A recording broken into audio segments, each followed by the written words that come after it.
Welcome to the Diane McClay Show, empowering life through choice. Get ready to discover new perspectives, motivation, and balance through Diane's compassionate storytelling and insightful discussions. Whether you're feeling stuck and discouraged or curious and looking for more possibilities, Diane has your back, and she's ready to take you on a journey of self-discovery and expansion. Choice is powerful, and so are you. The Diane McClay Show starts now. Welcome in, everybody. Happy Friday. Thanks again for tuning in to the Transformation Talk Radio and to the Cornelia Stephanie Media Group. I'm your host, Diane McClay, and of course, every Friday, we're going to try to empower your life by choice. I'm so excited about my guest today. Melody Reagan and I literally bumped into each other a week and a half ago at a really new venture in Denver, Colorado. We'll get to that in a minute. But she's the CEO and founder of Crazy Good Marketing, which is a collaborative marketing company that helps clients find their brilliance and share their unique crazy good with the world. Melody and her complete marketing team help the business clients stand out from the crowd by helping them understand what they do and who they are from the inside out. And one of the things I love about this company is their philosophy of believing in curiosity and wonder, learning and applying new things, and that every brand, company, and organization is unique and worth celebrating in a crazy good way. They actually connect their clients to their future army brand of evangelists, fanboys, and fangirls, or their tribe. And as always, Melody believes that authenticity will always win over popularity. So with that, Melody, let's get started. Welcome in. Thank you for saying yes. Thank you for being here. Let's jump in on how we met and how we bumped into each other and why we're doing this interview. By the way, I just want to say thanks for having me. And then Diane, really, are you in marketing? That was so good. I just have to tell you, I'm impressed. That was very well said. Thank you. Thank you. Do you want to start with how we met and what? So my brother-in-law and his business partner are excitingly waiting for their brand new business in Denver, Colorado open. I got to give a little shout out to the Basketball Social House. It's right across from Arapahoe High School on the corner of Dry Creek and University. I've been here for 4 weeks now, trying to help get the business open and running, taking care of some of the small details behind the scenes. Contractors have been coming in, contractors have been going out, nets are up. So the Basketball Social House, I'm super excited about this. And I know Jimmy and Matt Barnett are as well. And that's how you got onto their team, is that this is a new concept of elevating the concept of basketball, creating a social environment around basketball, and providing a full service bar, full service restaurant, in addition to a comfortable seating area that parents and spectators can enjoy Wi-Fi, drink a latte, eat some ice cream. It's kind of the new thing in the entertainment business sector. Am I right on saying it that way? Yeah, I think you're totally right on. And I would love to add to that. Basketball Social House, you can go there whether you play basketball or not. It has fantastic food, fantastic beverages. It has just got a really cool overall vibe. And it's a fantastic place for having parties, whether it's a business party or a personal party. Lots of great space and lots of space for team activities, as well as personal activities. And you don't have to have a membership. We always want to make sure people are reminded of that. But let me set the scene for our listeners real quick. Yeah. 6-foot hallway coming in from the entrance doors. You turn a corner, you see the 5-on-5 court. You turn another corner, you go down another hallway, and you start seeing the eating area and the bar area. You were on your way out. I was on my way in. You had your photographer with you, and literally, I feel like our energies bumped into each other around the corner before we even knew the other person was there. So when that happens, first of all, for me, as a podcaster, as a coach, I always tune in to, when does something really feel right? When does it feel magical? When does it feel exponential? When does it feel expansive, right? I get super excited. And then when I see a face behind it, I didn't know who you were at the moment. You could have been anybody. And lo and behold, you happen to be the lead behind the marketing of my brother-in-law's business. And we chatted a little bit, and you asked me a question. You said, man, what's something that stood out for you right now? And you remember the story I told you about the little 9-year-old walking into the 3-on-3 court? Yeah, I do. So this is how, let me just set this up for our audience. Yeah. So one night we had a team of youth players come in to start practice. And there's a new 3-on-3 tournament that we had just finished a lot of the details on, right? Hanging the mats, putting a cove base down, all of that. And there's kids that are dribbling their basketball in the middle of the hallway, and they cross over this threshold. And to me, it's very metaphorical that I want to bring into our conversation later. So these kids cross over the threshold, the bouncing of the basketball stops, and these kids look up and they go, whoa, right? They're in awe. These 9-year-olds are in awe. And it makes me think of the movie Hoosiers, when Gene Hackman's, country team goes to the big city arena, and Gene Hackman tells them to get the tape measure out because the distance from the foul line to the key is the same, the sidelines are the same, the court is the same size. And in that moment, what I realized is I think that little 9-year-old had a dream. And I would like to believe that the basketball social house is going to be the place where that dream thrives. Yes. And where it grows into something even bigger, and it's going to get recognized at the basketball social house. That's the story that connected you and I. Do you want to comment on that? You know what? I thought it was a fantastic story, but I also want to comment, what you were saying about positive energy, and when you meet somebody, I actually do think we connect at an energy level. And you are this bundle, I'm just going to say, Diane, of positive energy. The positive energy that you bring to the world is amazing. So Thank you. It was really joyful to meet you. And then I wanted to know what was your experience, which then led us to the conversation of, you ask everybody, are you living and working in your passion? And we found an intersection of something that you and I both value. Exactly. And so let's talk about that a little bit. In your business, I mean, you're a marketing company. So let's give our listeners a little bit of a background about what does your company do, who do you serve, and then let's jump into the question of, why do you feel like the work you do is actually putting you in your place of passion? That's awesome. By the way, just as far as starter, you're asking me a question that I think is a question everybody should be answering. So what is, as we go on this journey, ask yourself, what is it that you are doing that puts you in your place of passion? And are you living and working in your place of passion? One other thing, Diane, you've shared with everyone that I have a marketing firm. I actually am a bit of a unique bird. I have 2 companies. I have Crazy Good Marketing, which is an insourced marketing service. So what we do is we become the marketing team for our customers. We work with small to mid-sized businesses. And then I have another company, Eye Workforce. And we do the same thing on the HR side. We actually step in and work with clients on developing their workforce, hiring, all the way through to their end-to-end life cycle of a worker processes, and we function as their HR. So what is my passion? And some people say, how do you have both of these businesses? Well, actually, they interrelate. You cannot be one thing on the inside and something else on the outside. So your culture on the inside of your business actually affects your brand on the outside. You can't say you love your customers unless you love your team. And how people come to work every day and what they feel, they express to their customers too. So what is my passion? And this is the conversation that you and I had. It's so funny. Some people want to say they're just in business to make money. We all go to work to make money.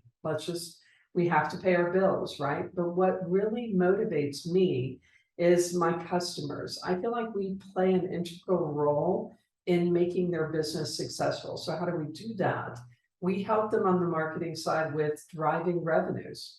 They have to make money so that they can then produce jobs and pay for their workers. And then I take a tremendous amount of joy in creating good work environments and helping teams come together in a very positive way. Like I love doing sessions with team on strength finders and having individuals create a strength-based culture where every individual is able to come to work and bring their brilliance, which is our tagline.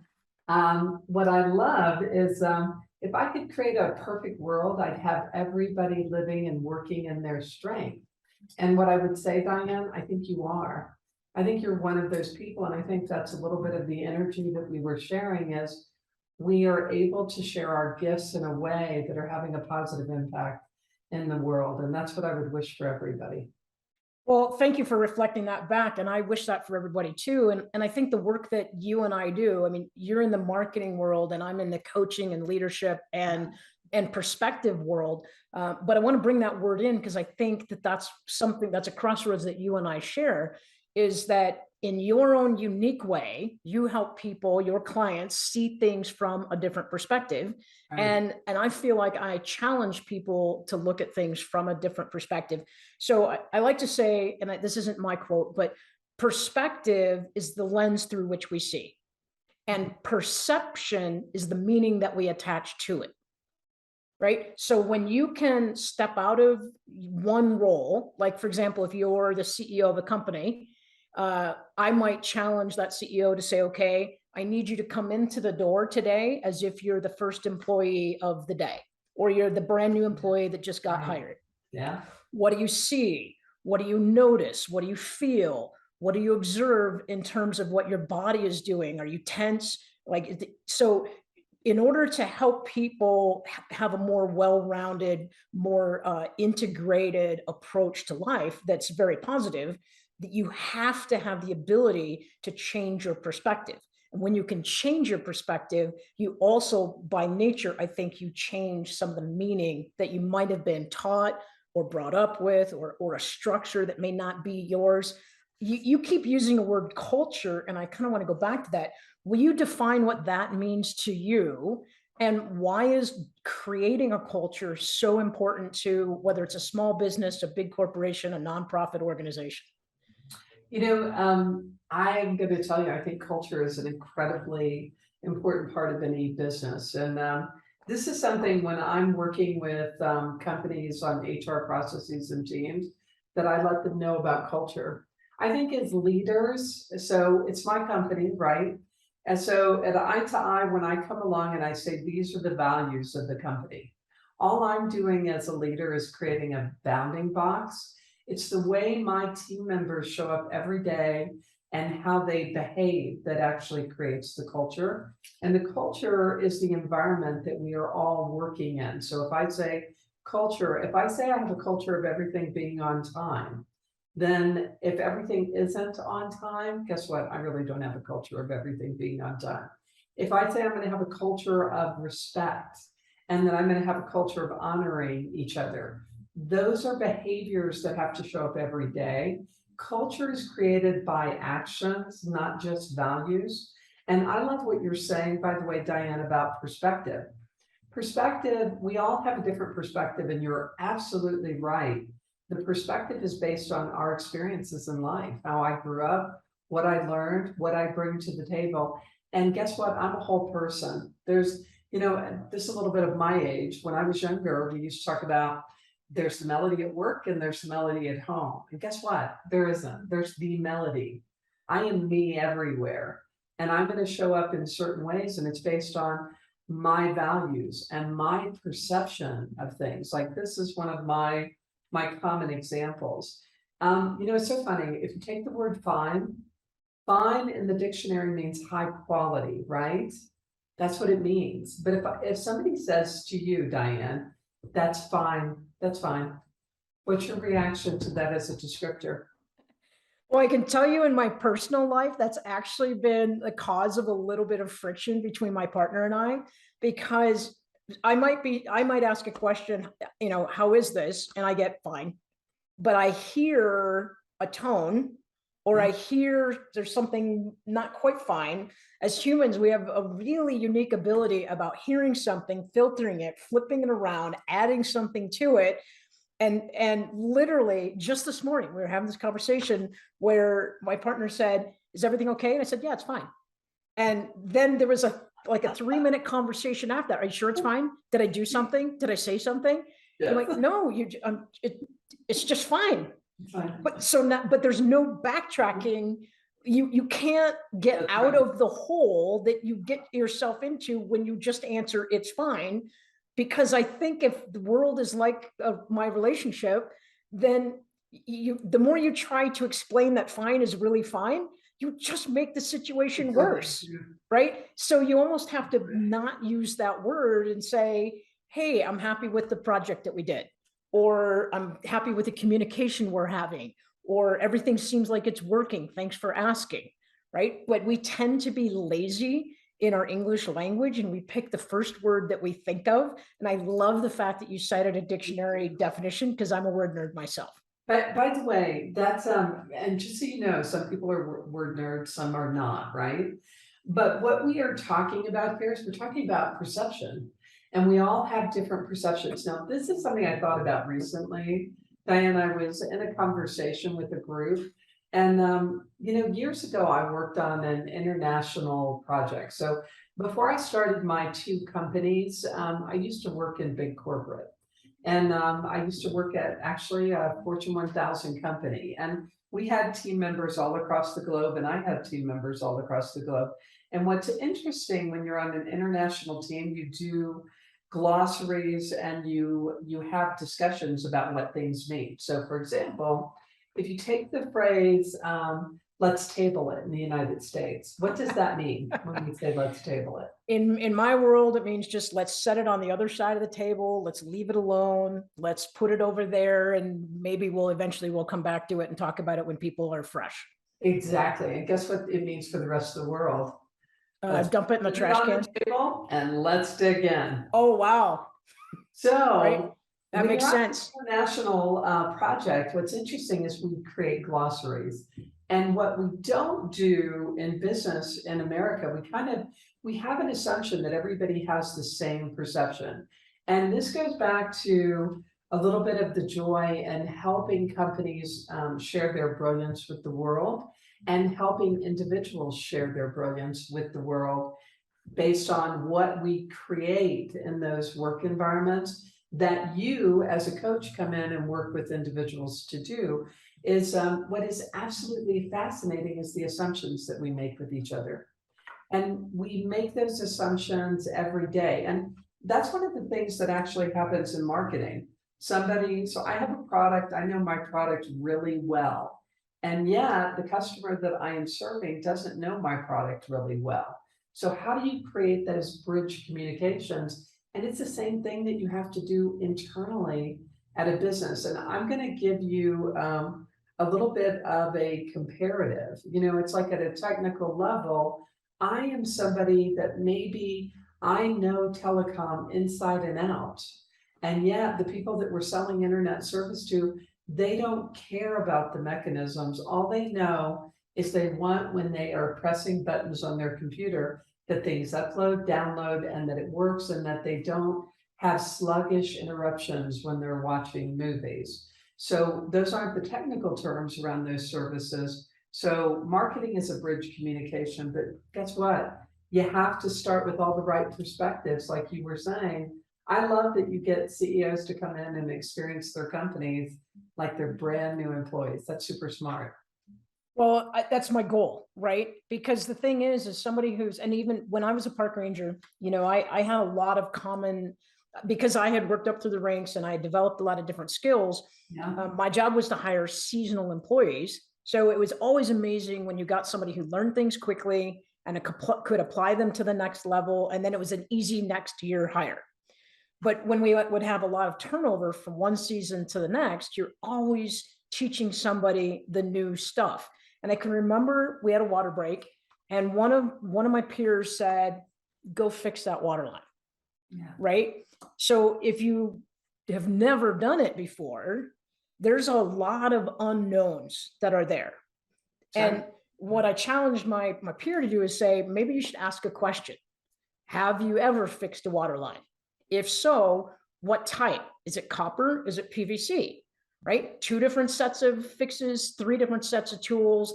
It's important to have an understanding of the base knowledge that the person has that you're working with. I would imagine that's very similar when you meet a new potential client or when you take a new client on, maybe take me through some of the steps, some of the questions you ask your new client in order for you to understand who they are and also for them to understand maybe what's in their blind spot. Before I do that though, just as far as a note, because I want to bring this back to a little bit to passion with what you were just saying. I think in any great relationship, it's got to be a two-way street. So it's not just what you were asking is the person that was on your team, what are they telling you and where do they need help? But I want to define something as a passion. It's so funny. There are some people who are amazing. I think everybody in their brilliance and their passion, there are some things that they're really good at. Not everybody, Diane, is meant to be a coach. You obviously are somebody who has an experience that is meant to be a coach, and that you bring people back to their heart and their passion, but also in sharing their gifts. That's not what everybody does. It's like for me, there are people out there that are amazing chefs, amazing. Me, I'm doing my hands here because I live in my head. I'm not a hands person. So cooking, it's a very physical thing that using your hands.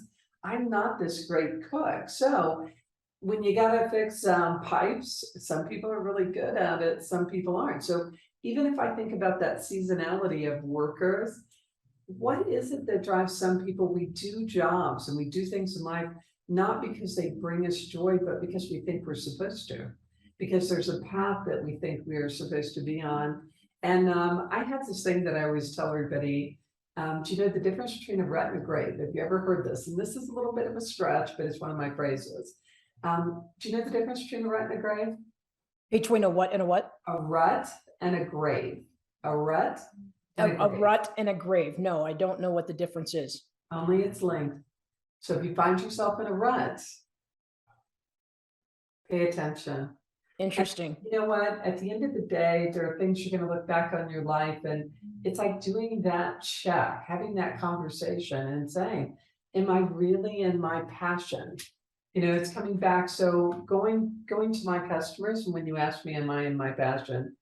I get up every day passionate about helping my customers succeed, because I serve small to mid-sized businesses. And when I think about the small to mid-sized businesses that I serve, what happened is you have these amazing, beautiful entrepreneurs that fell in love with something, whatever that product is that they created, the business, the service that they're offering, and they're really passionate about what they're doing.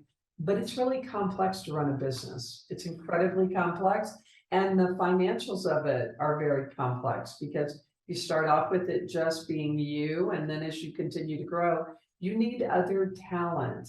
And for example, marketing has become incredibly complicated by all measures. Yes, and there are people who can make things look pretty, but in the world of SEO and technical development of websites, it's beyond pretty. It actually is an incredibly technical field. So how do you bring that expertise to you so that you can live your dream, but not have to be the expert in everything, which is another thing. When I think about somebody living in their passion, if you're going to live in your passion, it takes a village, no matter what you're doing in life.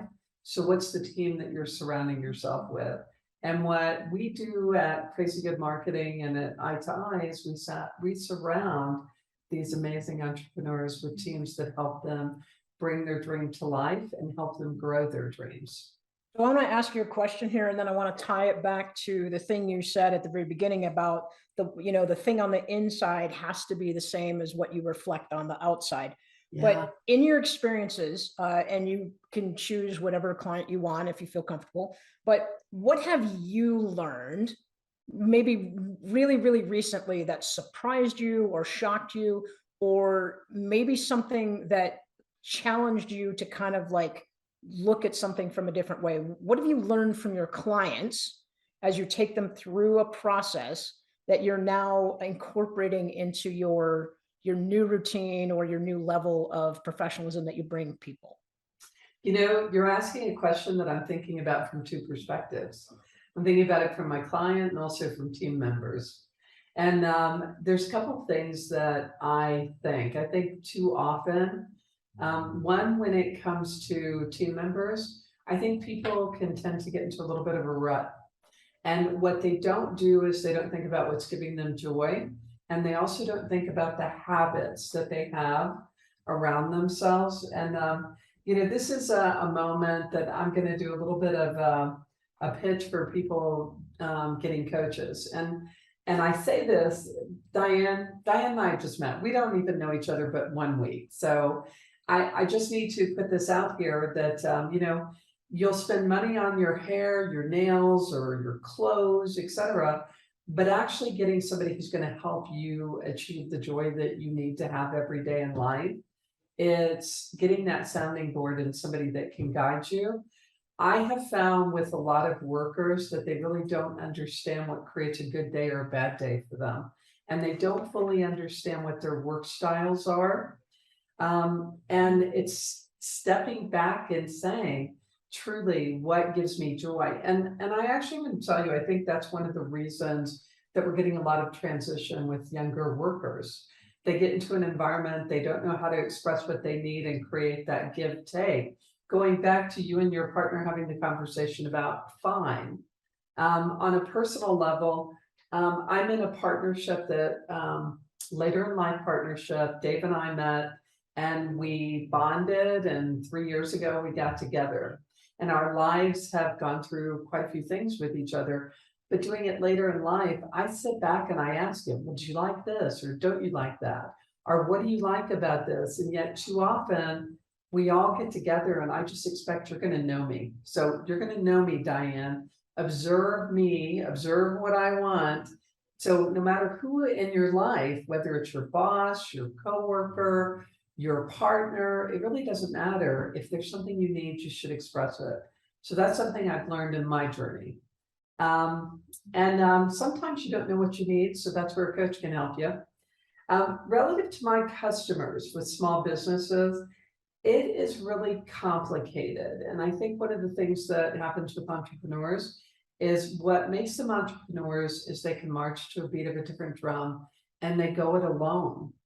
And when they go it alone, they're trying to do everything and managing all of the components and understanding what they need and how to bring somebody else in to help them is actually, I think, a hard journey for my clients, is what I will tell you. I've seen that with clients over and over where they expect themselves to be experts in everything, because they are the experts in their field and that they need to understand it and they need to be able to manage it. And it's really a difficult thing to scale a business. So what I'm going to tell you, I guess the one thing is I have a lot of heart and compassion for entrepreneurs. It is incredibly hard journey. And the other thing I want to comment about that is everybody thinks the business owner makes hand over fist, they make all the money. And it's actually not true. 4 out of 5 businesses fail in 5 years. The business owner themselves, I can tell you, often goes without pay to make sure that their workers are getting paid. Yeah, you put a lot in there in that. So what we're talking about right now is we're just actually naming some things that get in the way of actually being in your joy and being in your business. We're talking about not asking for help, trying to go it alone. We're not specifically talking to entrepreneurs, but that's kind of where the conversation drifted. Right now, we're going to have to take a break. I'm with Melody Reagan of Crazy Good Marketing. And we want you to stay tuned because we're going to talk a little bit about how you get out of your rut, how you create a positive environment in your workplace, and how you step into your passion if you've lost it, forgot where it was, or don't even know that you have it. Stay tuned. We'll be right back.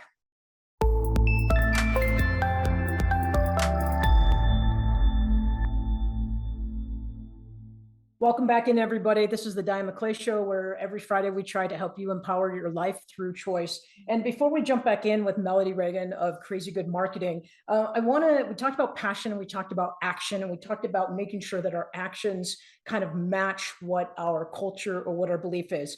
And one of the things that I did on my other show, and I haven't done it for a while on this show, is I want to put a land acknowledgement out to the native tribes. We're in Denver, Colorado. We're in Arapahoe County. The main street that we drive on is Arapahoe Road. You can't help but feel like you're connected to the past, to the early past of Colorado before it was settled in 1876. So I just want to give a name shout out. I try to do this because as a business owner, as a coach, as somebody who can travel to different places, I recognize that I am actually a descendant of somebody that settled an area, right? And there were native peoples that were here before us that contribute to the culture, to the environment. And I think we'd be remiss if we didn't name the Cheyenne, the Arapaho, the Kiowa, the Ute Nation, the Navajos, the Apache, the Shoshone, the Comanche, and the Pueblos. Those are all historic tribes. And when we say tribes, remember that there's bands of people that are also unnamed. But in today's world, only the Southern Ute and the Mountain Ute tribes have actual federal recognition. So one of the cultural things I like to do on my show is acknowledge that my success, the house that I live in, the business that I run is on the shoulders of somebody who came long before me and who may not be in the limelight. So that's just something I want to do, is just give a recognition to the stewards of the land and the people who came before us, because those folks, when they were allowed to live in their prime, had a lot of passion for the area, the land, their community, and their interpersonal relationships, which is kind of what we're talking about today. So thanks for that. Diane, I want to say thank you for that. My grandmother on my father's side was full-blooded Cherokee.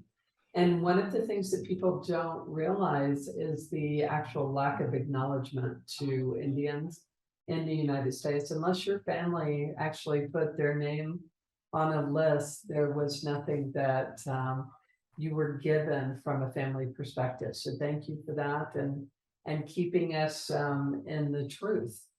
Well, you're welcome. And part of the truth is to remember that a lot of things were taken, legally, illegally, respectfully, disrespectfully. I was reading an article, I was doing a little research in Colorado, and let's just put it out there, because this is Transformation Talk Radio, and we can't change things until we have awareness, right? And if we go through life and we pretend like our history is super clean and super white and it's super fine, nobody's going to know. The reason why Thanksgiving isn't one of the many reasons why Thanksgiving, the American Thanksgiving, is not celebrated by Native Americans is because it was a week or a month long of atrocities. 1864, 150 peaceful Cheyenne and Arapaho members, they thought they were under the protection of the United States government, and they were slaughtered by 700. Okay, think about that for a minute. 700 volunteer soldiers who are under, I'm not even going to give the guy's name. There was a colonel in the army, should have the recognition for this atrocity, right? 700 volunteer soldiers slaughtered 150 people who thought they had the protection of the United States. That is one atrocity of many that often get swept under the rug, pushed aside, and sometimes we pretend like that doesn't exist. I don't claim to be an expert. I don't have that historic lineage. I'm not embarrassed to have the privilege that I have today. But for me, perspective is about recognizing my privilege in balance or contradiction to the people who have lost their privilege or who have lost something very, very significant: loved ones, history, culture, language, land, all of that. By the way, we are today talking about living in your passion, in part, but one of the things that you just brought up, and what I can tell you as a business owner and in marketing, don't make assumptions about anybody. This is something, it's so funny, years ago, we talked about the market of one. What I have grown to appreciate is, please don't make any assumptions about what you see for anybody as to what their privilege or lack of privilege is.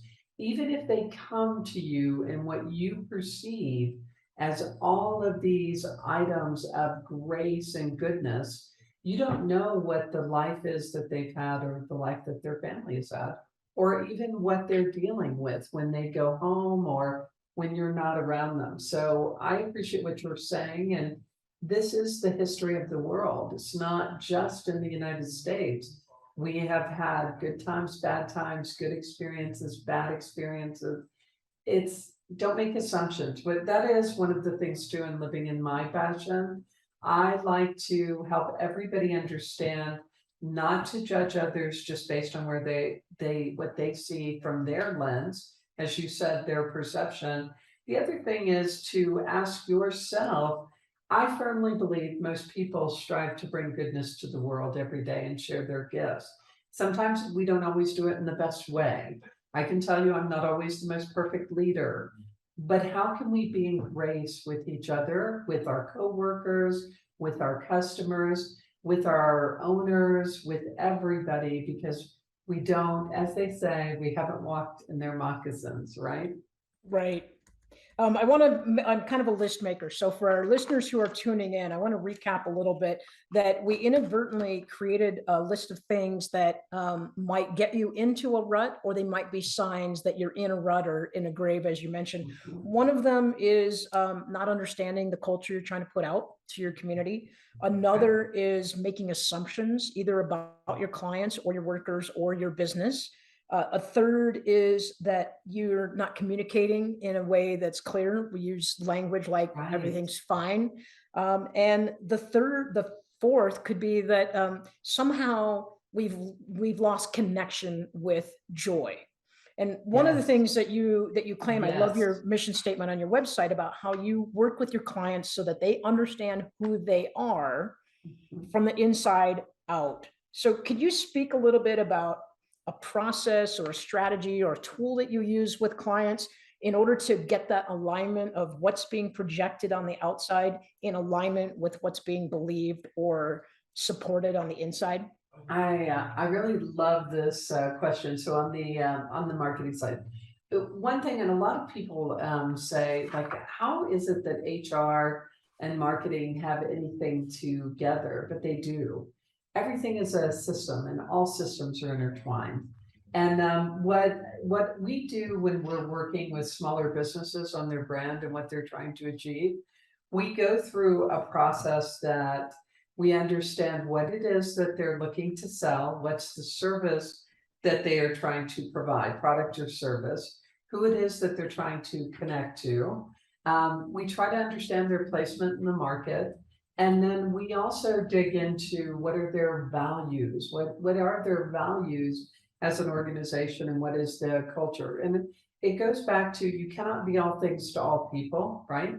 So what is it that, do you want to provide a higher level of service? Do you want to be the low cost provider?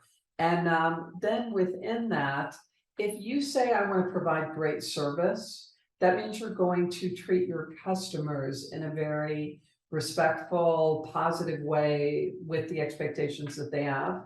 If you want to treat your customers really good, you can't treat your employees really poorly, because somebody who is treated poorly is going to be modeling.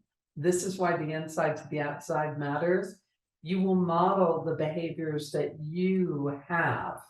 And the other thing that I would say for leaders on the inside to outside, if you tell your customers that we're always going to be on time, if you're not creating a culture that honors being on time, and people, come see, comes on, it can happen, we're going to lean into whatever. And by the way, just because people aren't on time, like I have this amazing graphic designer, and one of the things that he lives in the world of ideas. And sometimes for him to make deadlines, he is so lost in ideas that we have to put parameters around him to help him make those deadlines. So sometimes it's about teaming and what you're doing on the inside, because deadlines for our customers do matter, right? Yeah, so let's take that example, because you have the dreamers, you have the creatives, and then on the complete 180 degree of the scale, you have the doers. And that, to be clear, a creative, just because somebody's creative doesn't mean they're a doer. I don't mean to be black and white. In fact, I live in the bookends of in between. My belief is you have black and you have white, and then life happens in between. Right? Everything that matters happens between the bookends.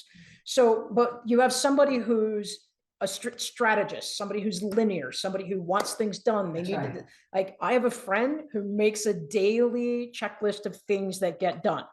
Yeah. And there's a list of things that need to get done, and then they feel very satisfied and happy and joyful when they can put a check mark or a line through it. I have another friend who only makes a list of the things that got accomplished, which is pretty different perspective, right? Because now we're actually asking the brain to celebrate the wins that we had today. We're not setting the brain up for failure if time gets away from us, or somebody doesn't show up, or the materials don't show up on time.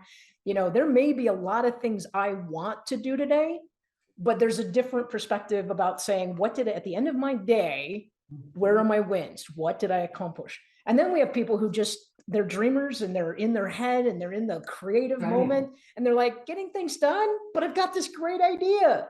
So let's talk about how do you navigate those kind of hard worlds with hard edges. I'm doing this because I love it. Right, it's like a figure eight. When I was a ranger, one of our lessons in verbal judo, if you imagine yourself as the star in the middle of a figure eight, my job as the ranger was to communicate the rules and expectations of the agency in such a way and such a manner that the other person got it, right? And not only did they get it, but by the time I got done with it, they thought it was their idea.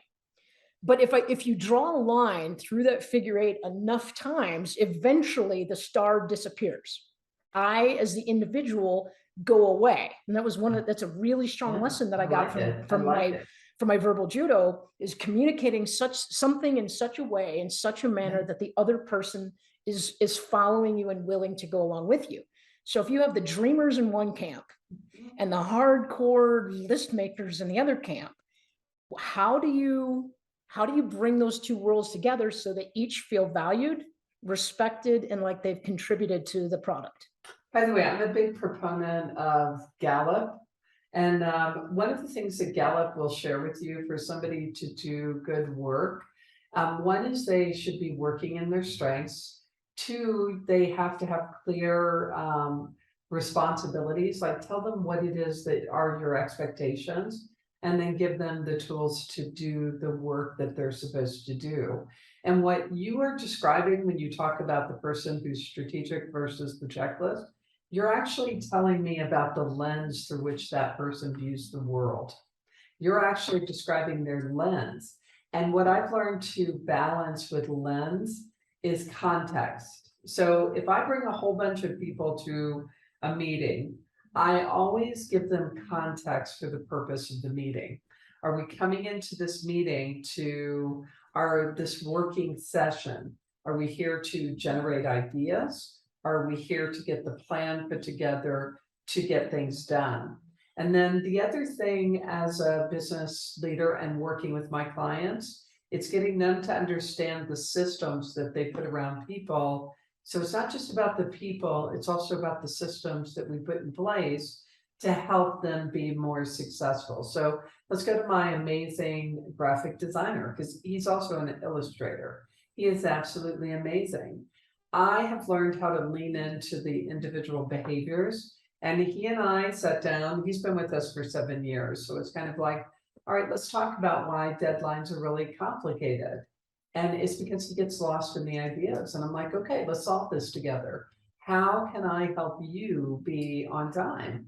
And he said, well, there's two things. You got to let me know the quality level of the job, because he's always pushing towards an A quality. And sometimes that's not what the client wants. You know, you can't always give everybody champagne. Some clients actually just want a beer, right?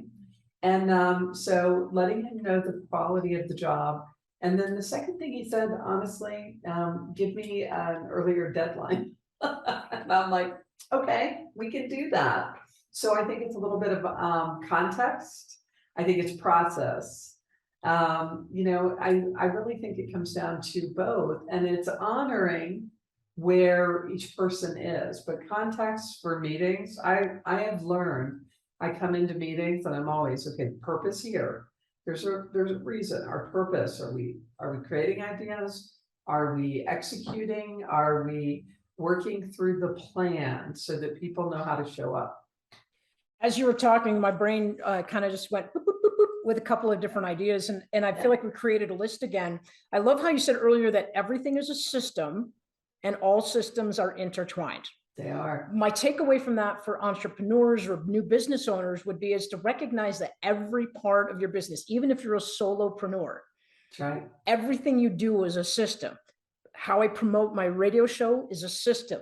That's right. I'm not a big social media person. I pay somebody who likes doing that That's super smart. to do it for me, right? That's super smart. That $30 an hour I pay somebody. Yeah, that's right. Ashley Hotzenfeller, by the way, got to give her a little shout out. She does the thing. It's not that I can't, it's just that my expertise or my passion is in a different place. So that's one. So here's some key takeaways from Melody Reagan, Crazy Good Marketing, that anybody listening could write down if they're not driving. Yeah. One, everything you do or participate in is a system. Yes. And all systems are intertwined. I would interject that if the system isn't working for you, or you don't feel happy with the system that's around you, Right. then start asking questions about what other system could help me. What do I like? What I dislike? That's right. And then connect with somebody like me or like Melody, who can actually help you start to prioritize things, and we can start to categorize or list things out in a way that maybe you haven't thought of. So do you like the system? Yes or no? If you like it, great. Is there anything you want to improve about it? Let's go on that route. If you don't like it, what needs to change in order for you to feel joy? That's the first question, right? Because if you don't feel joy about yourself, your business, or your product, you're not going to convey that joy when you're speaking to somebody, or when you're tweeting or social media-ing. That's a new verb, social media-ing. So another thing is balance the lens that you see through with context for purpose. So the idea that I had, how great would it be if a business leader said, okay, the purpose of the meeting today is Is anybody here present at the table who thinks that they're here for a different reason? Raise your hand. Right? Oh, I thought we were going to brainstorm ideas. Nope. Actually, and if you really want to focus on your project, we're going to get to brainstorming later, but why don't you take the next 45 minutes of the meeting? You go do your thing and we'll call you in when we need you. Right? Do leaders need to be able to recognize that maybe people had a different perception before they had a meeting? Next question is everybody now knows the purpose. Has everybody done their homework? Is there anybody here who needs some time to catch up? Because we'll actually run this part of the meeting. Again, you can excuse yourself for 30 minutes, get your notes together, come back in, and be prepared to give your spiel. Imagine how powerful that could be for a leader or for a business person if they just called the question, like, who's confused about why they're here? Right. And then give somebody that, let's create a different system, right? Not everybody has to be at the same meeting all the time. Hey, you know what I love? I'm actually going to tell you, this comes back to the lens and what we were talking about earlier with marketing and with staff is the glossary, and going back to the word fine. It's so funny. We actually, when I'm talking, I actually think everybody sees the world in the same way that I do, but they don't. And that's the thing about marketing and teams. And what you're describing is the person who's coming in to lead that meeting. And when we use the word leader, to me, the leader is anybody at all different times. Each of us have to be leaders. So if you aren't making assumptions and you're validating where people are and what they expect to contribute, and going back to exactly what you said for context. And just as an FYI on when you're unhappy, I have to tell you one of the things I think about and what gives me joy and something I do.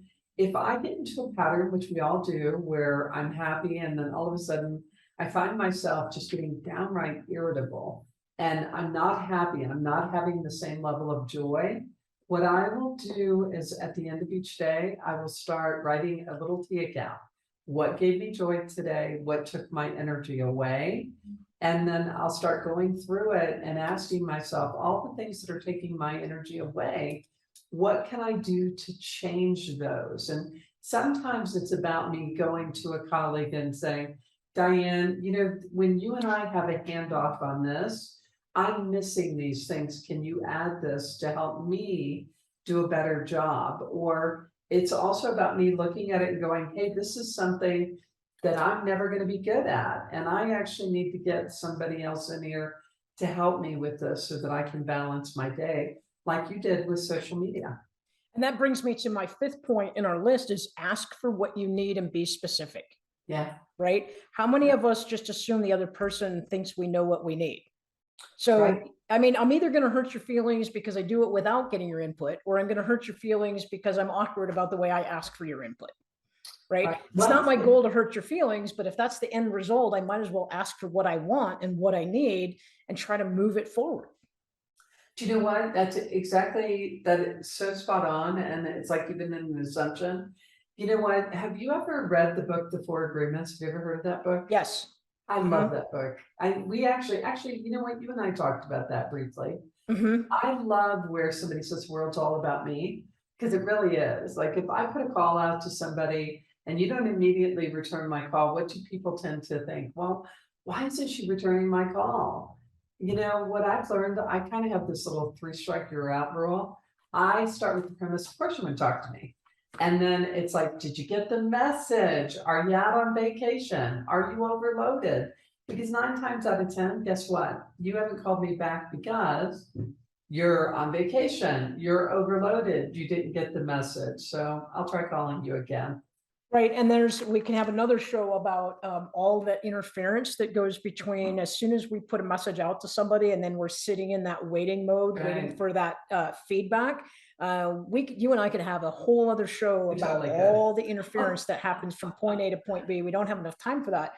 Yeah. You had talked on our break that you wanted to come back to the word resilience. I wanted to invite you into that conversation in the last part of our show. Oh, thank you. We got about 3 minutes. Joy of listening to your program on resilience, and I think resilience does matter. And we were talking because you were bringing this up in your show. If you wouldn't mind giving it a quick little recap, because I thought it was an excellent show, and I encourage everybody to listen to it. It is also about perception, persistence, and resilience, and you really do want resilience. And the difference between those 3 words are, Diane? Well, you're putting me on the spot here because I haven't listened to it in a little bit. This is a brainchild of PJ Dixon. I want to give him a shout out with pjswisdom.com. But resilience is kind of the way not just the way you bounce back from something, but it's how you apply yourself in the process. It's not just falling down and getting back up. It's how do you embody the whole experience to become a better person as a part of it. That's kind of my version of it, right? As a whole, not just one thing. And what I would do is I would encourage our listeners to go to my YouTube channel. And I think it's about a month ago, it's with PJ Dixon. They can subscribe to my YouTube channel. They can look up the word resilience and they could listen to the whole thing and get it in context. That's what I would guess. It's a really good one because now more than ever, there are times you do have to have persistence to get through life, but what you really want to build is you want to build resilience. And I actually think he had amazing resilience. He has an amazing story too. I love my producer, Jacob. He just typed into the chat, how you view failure plays into the resilience mindset. Thank you, Jacob. As always, you have me covered. Melody, we're running out of time and our conversations go so quickly. 1, I'd like to invite you to come back again. But 2, can you let our listeners know how they could get in touch with you or your team if they feel like they could use some business help, some marketing, that type of stuff? You can find us online at crazygoodmarketing.net for my marketing firm, or i2iworkforce.com. And that's the letter I, the number 2, the letter I, workforce, because why? We see each other eye to eye for HR. So please do reach out and I hope to hear from you. Absolutely. And I'm going to let you have the closing words. Lasting thought that you want the Transformation Talk listeners of September 23rd to hear as we close out the show. My closing statement would be every moment matters. Make it the best you can make it. Absolutely. And I would just add to that we get to choose how we show up and we get to choose how we react. I love that. Thank you. You're welcome. Melody, thank you for being with us. I'm Diane McClay on the Diane McClay Show, where we're always trying to empower your life through choice. Hopefully we did that today. Thanks for joining TTR and the Cornelia Stephanie Media Network. We're going to see you in 2 weeks. Thank you for listening to the Diane McClay Show, where you are empowered to enact change in your life through choice. You know that little voice in your head that's been telling you to pursue that passion project? Or maybe it's been screaming for you to go outside and explore the great outdoors. That voice is you, and you deserve to be heard. Listen, make a choice, make a change, and watch yourself grow. For more information about Diane or to work with her personally, visit dianemcclay.com.